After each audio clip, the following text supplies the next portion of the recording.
Kapit lang, kapanalig. Mapagpalang araw ng Sabado, kapanalig, ipinagdiriwang po natin ang kapistahan nina Santa Margarita ng Scotland at Santa Gertrudes. Ito po si Sister Rose Agtarap ng Daughters of St. Paul para sa mabuting balita. Pagnilayan po natin ang Ebanghelyo ngayon.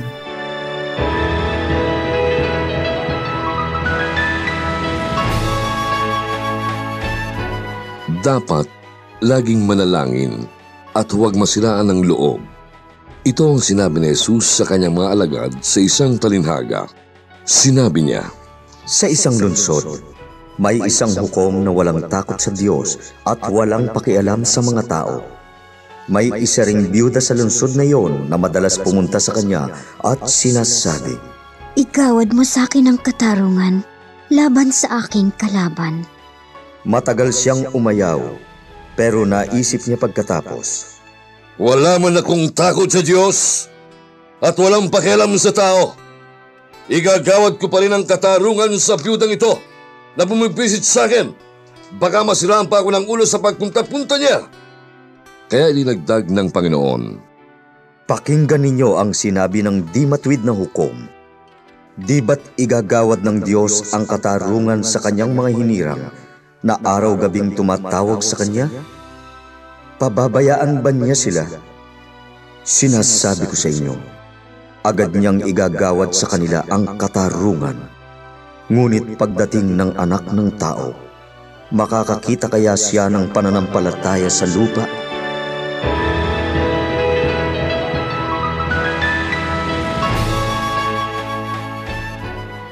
Minsan, tinanong ako ng isang nanay na mahigit 20 taon nang nag-aalaga sa kanyang anak na may kapansanan sa pag-iisip. Sister, pinapakinggan ba ng Panginoon ang mga panalangin ko? Nabigla ako sa tanong niya.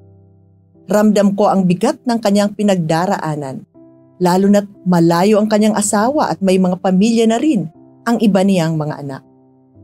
Napadasal ako, Panginoon, sagutin mo po ang tanong niya.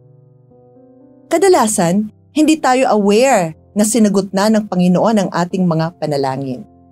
Wala naman talagang panalangin hindi pinapakinggan, sinasagot at binibless ng Panginoon. Pero bakit hindi natin napapansin ito?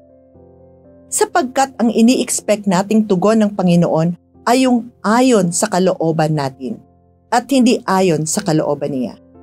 Kaya napakadali nating mag-conclude, ay, hindi naman sinagot ni Lord ang prayers ko.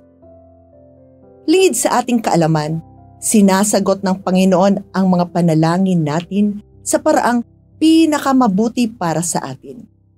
Walang ibang ninanais ang Panginoon kundi ang tayo'y mapabuti at mapuno ng kanyang biyaya.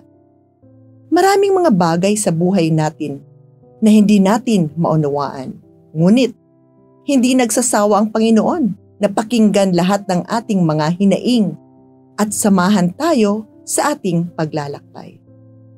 Manalig nawa tayo sa katotohanan ito upang lakas loob nating tahakin ang landas na ipinagkaloob ng Panginoon. Kaya kapit lang, kapanalig.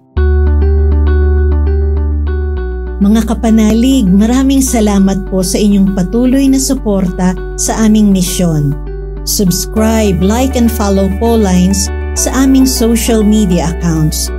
Tulungan niyo po kaming maipagpatuloy ang programang ito at ipadala ang inyong donasyon sa aming donations channels. Kasama pong lagi ang inyong mga intensyon at kahilingan sa aming panalangin araw-araw. Ito pong muli si Sister Rose na nag-aanyaya sa inyong manalangin kasama ng lahat ng mga banal para sa mga minamahal nating mga yumao. Pagkalooban mo sila, Panginoon, ng pagkahimlay na walang hanggan at mamulat nawa sila sa kaliwanagang walang katapusan. Naway magpahinga sila sa kapayapaan. Amen.